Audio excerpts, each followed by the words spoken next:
Matthew and Luke pretty clearly use Mark as a major source.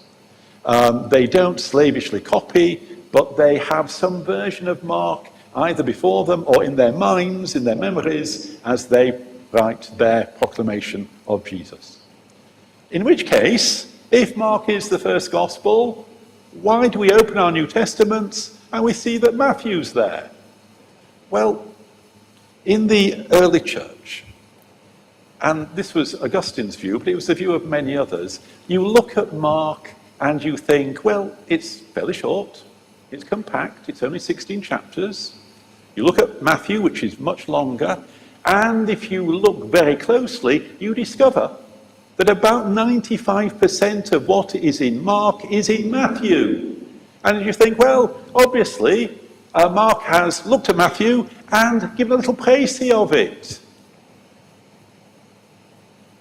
Wittgenstein, the great philosopher, said to his students, why do you think it is that people think the earth moves around, the sun moves around the earth? And they said, well, it looks that way. And Wittgenstein said, what would it look like if the earth actually went round the sun and not the sun? Of course they look the same. What we have is not a précis, and you can judge that for yourselves.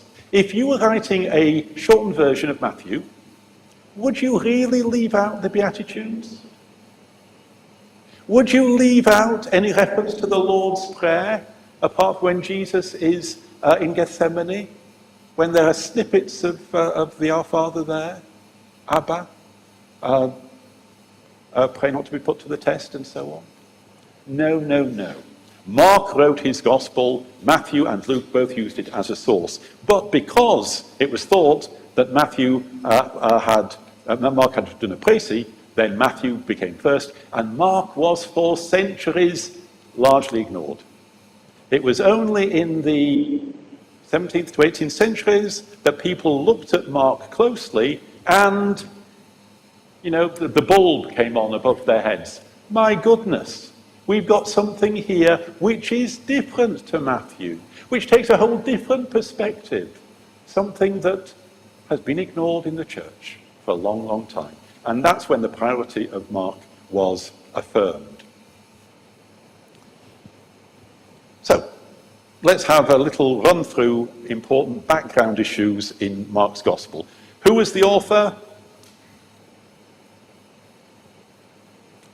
Mark, as Matthew and Luke and John, were all assigned to the Gospels in the 2nd century. The according to all came later.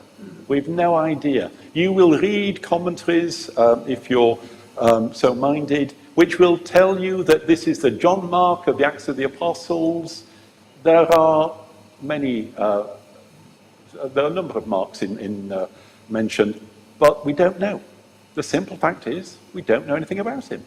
He was a literary genius, is my strong view, but more than that, we really can't say. When did he write?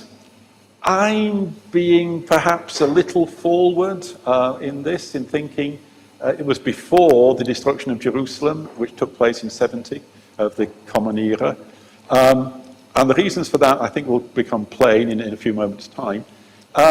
Some people would put it after the fall of Jerusalem. It's roughly around about 70. But I prefer to think of it slightly earlier than that. But others, I wouldn't argue with others who would say otherwise. Where was it composed? Now, this is a source of contention in scholarship. Many would say that it was composed in Rome.